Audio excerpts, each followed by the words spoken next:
یہ آنکھ کا فتنہ ایسا ہے کہ اس میں بڑے بڑے پارسا لوگ بھی اس میں مبتلا ہیں، ہو جاتے ہیں۔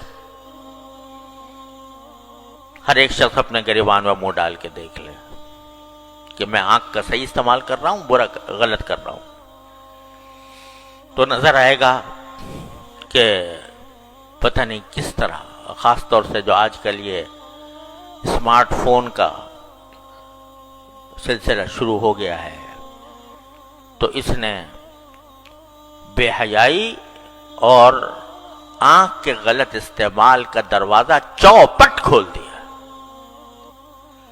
اچھا خاصا نمازی ہے، پرہیزگار ہے، صف اول میں نماز پڑھنے والا ہے، لیکن تنہائی میں بیٹھا ہے اور اپنی آنکھوں کو اللہ تعالی کی نافرمانی میں استعمال کر رہا ہے۔ کیا کتنی بڑی غداری، کتنی بڑی خیانت، کتنی بڑی نافرمانی۔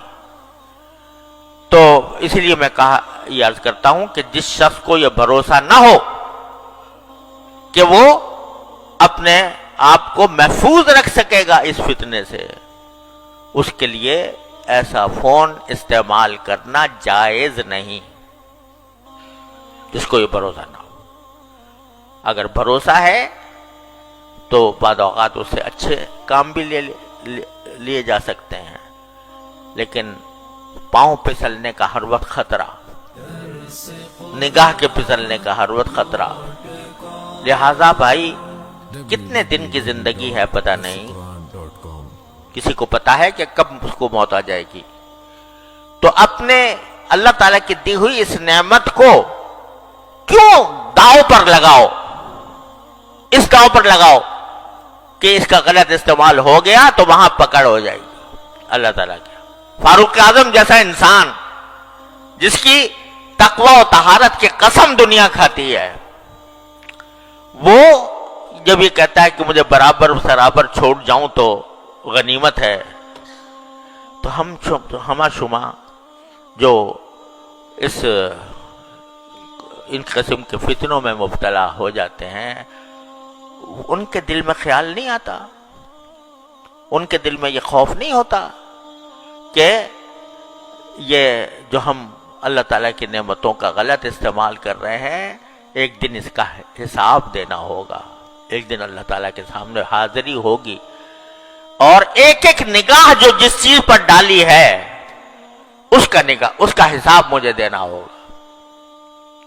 تو اللہ تبارک و تعالیٰ اپنے فضل اور بھائی دیکھو، یہی وہ چیز ہے کہ جو انسان سے محنت، مشقت اور اپنے نفس پر زبردستی چاہتی ہے،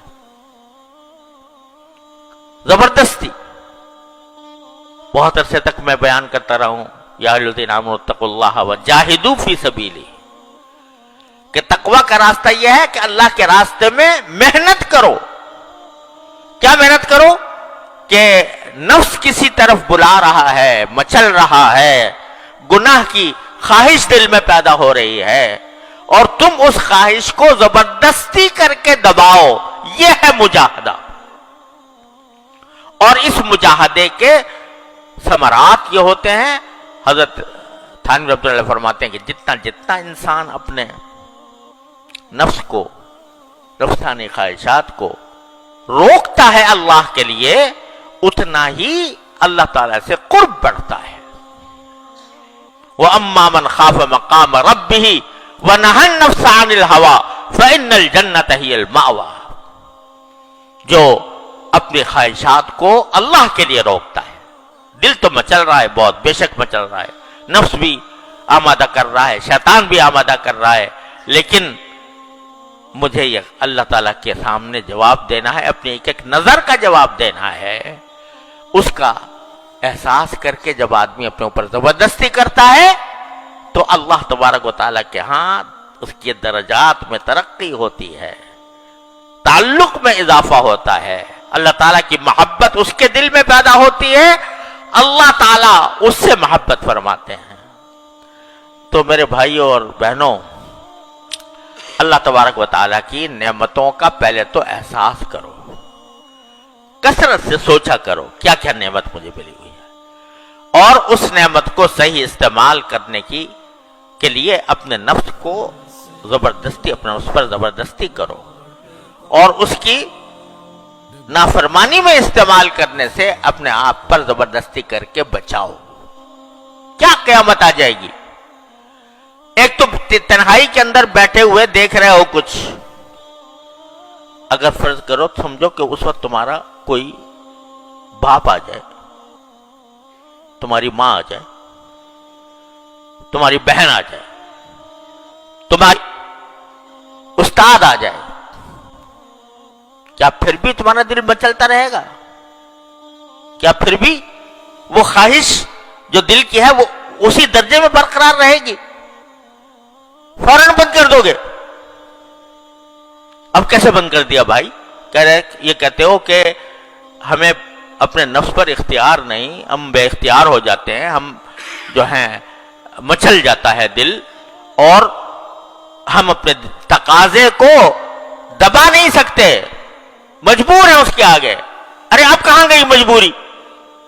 جب تمہارا باپ آ گیا، تمہاری ماں آ گئی، تمہارا استاد آ گیا، تمہارا شیخ آ گیا، پھر کیا کرو گے؟ پھر بھی دیکھتے رہو گے؟ بند کرو گے کہ نہیں؟ کیوں کرو گے؟ اس واسطے کہ طاقت تھی تمہارے اندر بند کرنے کی، اختیار تھا تمہارے اندر بند کرنے کا، احساس ہو گیا کہ میں بدنام ہو جاؤں گا، احساس ہو گیا کہ مجھے سزا ملے گی۔ ارے وہ جو ہر وقت تمہیں دیکھ رہا ہے اس کی پرواہ نہیں، اور اگر اس کی پرواہ ہے تو پھر اسی طرح بند کرو جیسا کہ اپنے باپ، بھائی، استاد اور بڑے کے سامنے بند کرتے ہیں۔ تو اپنے نفس پر یہ زبردستی کرنی ہوگی، اور اسی زبردستی کے ذریعے تم اللہ تعالیٰ تک پہنچو گے۔ یا ایھا الذین آمنوا اتقوا اللہ وجاہدوا فی سبیلہ لعلکم تفلحون۔ فلاح اسی طرح حاصل ہوگی جب اپنے اوپر زبردستی کرو گے، اللہ تعالیٰ کے احکام کی اطاعت کر کے بھی اور نافرمانی سے بچ کر بھی۔ أسمو وأجتاز السماء جلالا